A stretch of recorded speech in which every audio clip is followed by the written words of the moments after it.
Magandang umaga, Pilipinas. Kayo po ay nakatutok nanonood sa special on Saturday dito sa DZRH ngayong unang Sabado ng July 4 na siya ring Philippine-American Friendship Day. Ay binabati natin yung ating mga kababayan dyan sa United States na nagdiriwang ng kanilang 250th founding anniversary ngayong umagang ito. Ako po muna ang inyong makakasama ngayong Sabado ng umaga sa ngalan po ni Dr. Cesar Chavez. Ito po si Nicole Lopez Poyawan.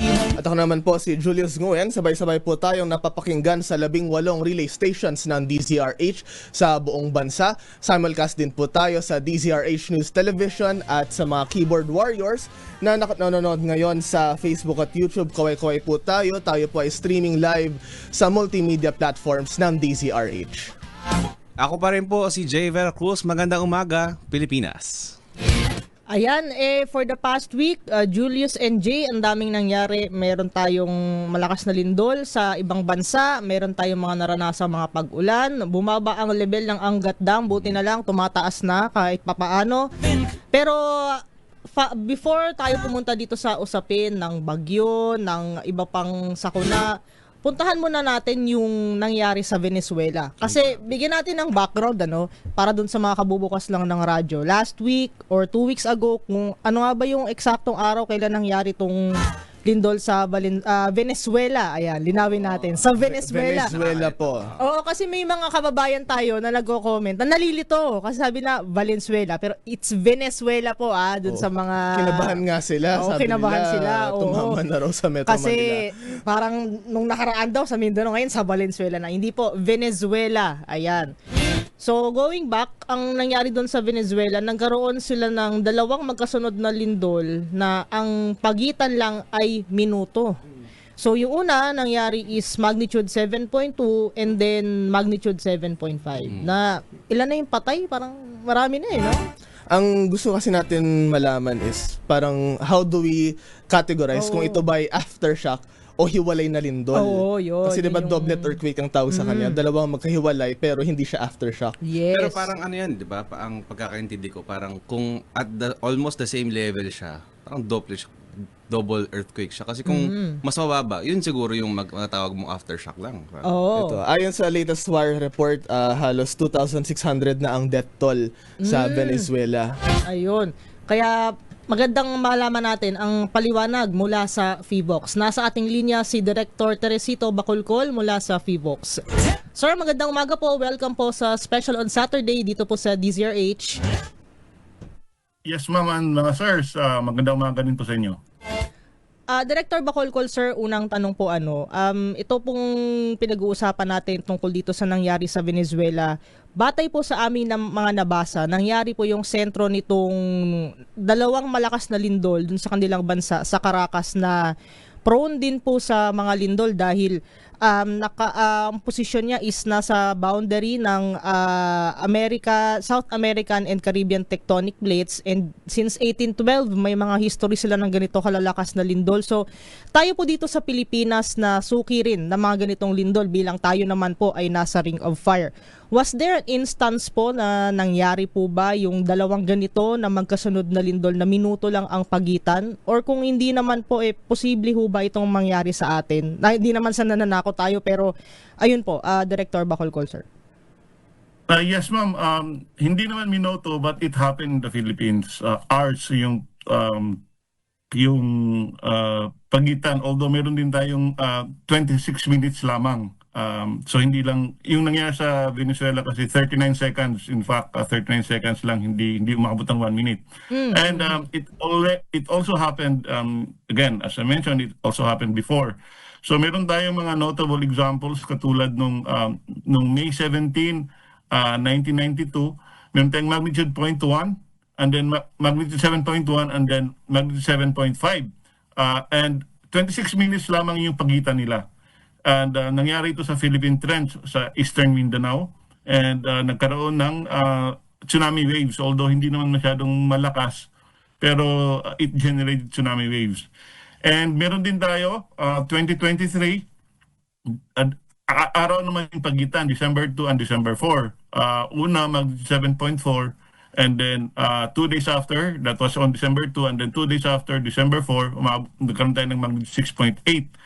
And then last year, kung matatandaan natin, may dalawang lindol na malalaki. Bukod pa dun sa nangyari sa Cebu. So, 10 days after the Cebu earthquake, meron tayong magnitude 7.4 sa Davao Oriental naman, sa dagat naman ulit ito. And then, followed by 9 hours after, meron tayong magnitude 6.8 event. So, doublet din yon. So, ito ay hindi lamang ng unique sa Venezuela, nangyari din po sa atin to. Pero Director Bacolcol, sir, you were saying Cebu and Mindanao areas. Meron ho bang explanation yon kung bakit nandoon sa Southern Philippines nangyayari ho ito in recent history? Wala naman. It can also happen in other parts of the Philippines. Pwede mangyari yan sa Manila Trench. Pwede mangyari yan sa again, Philippine Trench yung nabanggit kong tatlo, 1992, 2023, and 2025, nasa Philippine Trench yan. Mahaba kasi yung Philippine Trench, that's more than 1,000 kilometers. And pwede rin mangyari yan sa mga faults natin. So, we have 180 active faults and pwede pong magkaroon ng mga ganitong pangyayari. Director Bacolcol, nabanggit po natin na itong doublet earthquake ay ilang segundo o less than a minute lang po yung difference. Pero how do we make that distinction po? Kasi ang common understanding ng tao is pag may sumunod na lindol after the first one, parang ang tingin na po nila kasi ay aftershock ito. Pero sa case na ito ay mukhang iba pong sitwasyon. So how does PHIVOLCS make that distinction po between the usual earthquake tsaka itong doublet earthquake? Okay, so when you say earthquake doublet, again, this refers to two large earthquakes that occur close together in time and location. Rather than yung common pattern natin where you have one large main shock followed by much smaller aftershocks. So yung nangyari sa Venezuela, for example, 7.2 and then 7.5, hindi po yun yung main shock aftershock sequence natin. Kasi yung main shock, by definition, is 1 degree higher than the aftershock. So yung 7.2, and then kung aftershock dapat yun, it should be around at maximum 6.2 is magnitude 7.5 yung sumunod. So hindi po yun yung main shock aftershock pattern na nakikita natin in regular earthquakes. Director, may nabuo na po ba tayong scenario o kaya kung mangyari man, wag naman sana, kung may mangyari mang doublet earthquake sa Metro Manila? Kasi napag-usapan po natin ang the big one, magnitude 7.2, at least 50,000 casualty. Pero what if a doublet earthquake po with halos same magnitude po ang mangyari sa Metro Manila? Most likely hindi posible yan kasi magnitude 7.2 yun lang yung capability ng West Valley Fault, yung 7.2 and then 7.5 na katulad ng nangyari sa Venezuela.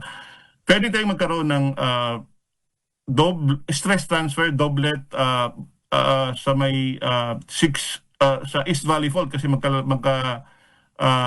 magkatabi lang yung West Valley Fault natin, which is capable of generating magnitude 7.2, and then yung East Valley Fault ng magnitude 6.2.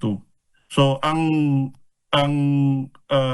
preparation natin is for the magnitude 7.2 event along the West Valley Fault. Director, tanong lang dito sa sa casualty natin kung sakali man na magkaroon, no? Sa big one meron tayong 50,000 nga nabanggit nga, no. Kung sakali man na merong mang doublet, ilan po ang inaasahan natin na magiging casualty natin kung mangyari yung doublet earthquake sa Metro Manila? Hindi pa natin na model yan. Ang model natin is naman 7.2 earthquake for the West Valley Fault. I see. So for the longest time kasi sir, we've been rehearsing, we've been training for the big one. Is it about time na since nangyayari ho siya sa ibang parte ho ng bansa na mag-ready ho tayo para sa isang doublet earthquake scenario? Well, pwede natin paghandaan lahat ng scenarios. Yung 6.2 sa East Valley Fault, that's capable of generating, pwedeng yung number of casualties natin aabot ng around 20,000. Yung 7.2 is around 50,000 if you include other provinces around Metro Manila. So kung sumahin mo siguro natin yun, it will be more than 50,000 kung magkakaroon tayo ng doublet. So I think tama kayo, we really have to consider all scenarios, including the possibility na magkaroon ng tsunami along the Manila Trench.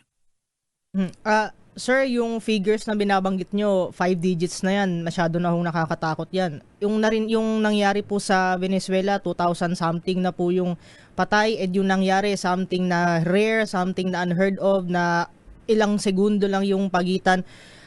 Sa pananaw ho ng paghahanda, sa aspeto ho ng paghahanda sa ating krisis, ano ho yung mga dapat nating tingnan at gawin upang maiwasan yung mga, although hindi naman natin inaasahan po yung mga itong kalalakas na lindol, pero how do we prepare? Ano po yung ibang dapat nating tingnan beyond duck cover and hold? Director Bacolcol, sir. Okay, so again, yung earthquake, ito talaga na sinasabi is beyond our control. What we can control though is how well we prepare before a disaster happens. So the best course of action, yung unang-una, again, beyond the duck cover and hold, kasi yung duck cover and hold can only protect you from falling debris, but hindi yan effective kapag yung bahay natin or yung building mag-collapse. So the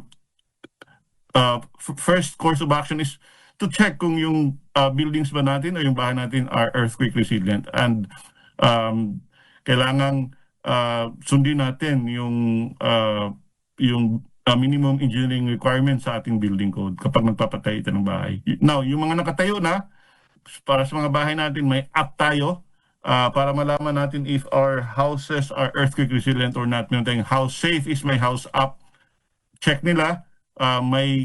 This available online. There are 12 questions. All they have to do is answer those 12 questions, and based on their answers, they would know if their house is earthquake resilient or not. Now, may corresponding recommendations naman kung hindi earthquake resilient yung bahay nila. Director Bacolcol, pabalikan po namin kayo sa iba pang mga katanungan, lalo na po dito sa aspeto ng pagiging earthquake resilient na mga bahay. Tayo magko-commercial break lamang po muna. Ang oras sa buong Pilipinas, 7:16 ng umaga. This time check is brought to you by ACS Manufacturing Corporation.